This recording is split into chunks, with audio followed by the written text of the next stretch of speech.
السلام عليكم الناس الكل. انا البارح سجلت فيديو على جعفر القاسمي.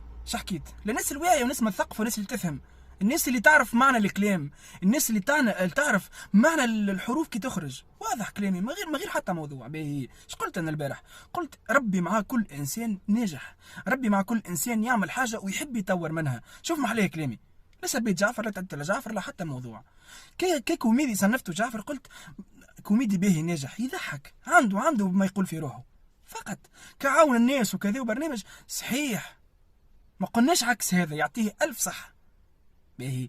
اما راهو جعفر القاسمي يا جماعه ماهوش رسول، باش ما ننقدوهوش. راهو جعفر القاسمي ماهوش رسول باش ما يتعرضش للانتقاد. الجماعه اللي تجيفك المساجات وتبدا تسب وكذا وجعفر وانت ما تعرفوش، انت زاد ما تعرفوش جعفر، انت تفرج فيه في التلفزه فقط، ما تعرفوش جعفر وماناش نسبوا فيه وما قلنا فيه حتى تهمه. اما راهو قال كلام ما يتقالش، قال كلام ما يجيش. حتى زملاء، وانا شفت فيديو نتاع لطفي العبدلو قالوا راك زلطت فيها. تجي انت تو قال له اعتذر، بتجي انت تبرر له في موقفه، هو ما بررش موقف.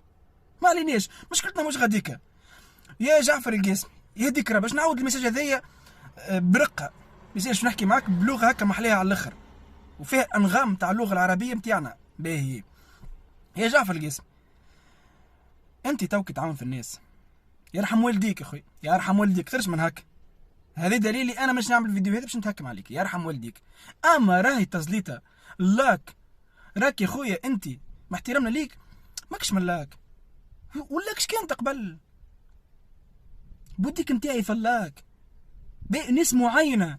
اوكي نعرفوا مبوتيكات غاليين فلاك وعباد تجيهم، نعرفوا اما تقالش بالكلام. فما عباد يقول لك هو موجههم لناس معينه اكل اللي عندهم الفلوس، هي واللي ما عندوش الفلوس علاش تعوج عليه في خليقتك؟ اللي ما عندوش الفلوس باهي اوكي صحيح، فما اخويا انت عملتها كذا العباد اللي باش تعاون، واللي ما عندوش فلوس انت علاش تعوج عليه في فمك وتقول له خليني ساكت زعما خليني ساكت نعايرك بفقرك؟ علاش يخليك ساكت؟ ما يخليوك ساكت، خلينا نحكيو بولوجيك، خلينا نفرشوا كارت اخوي.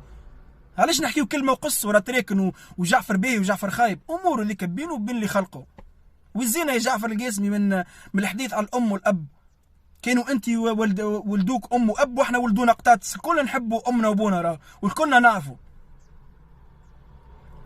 شجعناك وصلنا معاك وقلنا باهي وكذا، اما خويا كي باش توصل لكي باش تعمل فلوس يا جعفر وتذل العباد، راهو هذا احنا ما عادش نسكتوا وقتها جمله.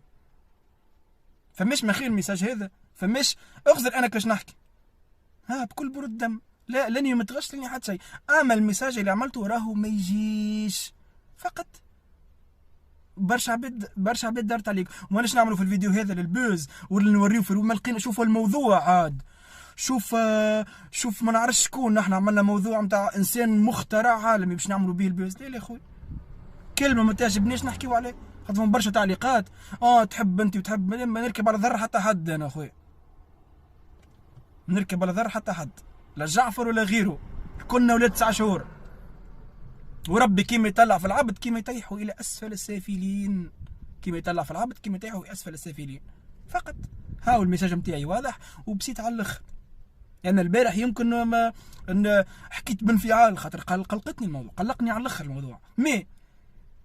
الموضوع اللي عملته يا جعفر راك غالط فيه طول وعرض، ما يهمنيش فيك امورك هذيك بينك وبين ربي، تعمل ما تعملش، تركب على الفقراء ما تركبش، امورك هذيك بينك وبين اللي خلقك. اما الحكايه اللي قلتها وتعويجت فمك على العباد راهي ما تجيش. وماهوش رسول يا جماعه، جعفر القاسمي ماهوش رسول باش ما يتعرضش للانتقاد ويزيو بجاه ربي من التلحيس وما كل حكيت هذوكم الكل، بجاه ربي يزيو، يعمل به نشكروه، يعمل خايب. السلام عليكم نسكن.